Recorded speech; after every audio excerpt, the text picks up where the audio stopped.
Is your multiplayer game feeling more like a bug hunt than a blast? Let's troubleshoot some common networking nightmares. First, check your network manager. Ensure the correct scene is added to the scenes in build list, and the network manager is properly configured with the correct spawn prefabs. Next, verify your player prefab has a network identity component. Is local player authority enabled if necessary? This setting is crucial for player control. Scrutinize your code. Are you using this local player or has authority checks correctly?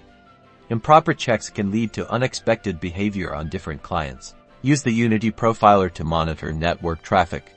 High traffic can indicate unnecessary data being sent, leading to lag. Optimize your serialization. Pay close attention to your ClientRpc and command calls.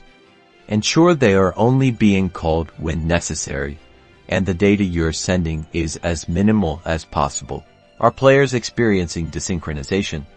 Double-check your synchronization intervals and ensure critical variables are being synced appropriately using network variables or manually. By addressing these common issues, you can transform your multiplayer mayhem into a smooth, enjoyable experience for everyone. Keep debugging.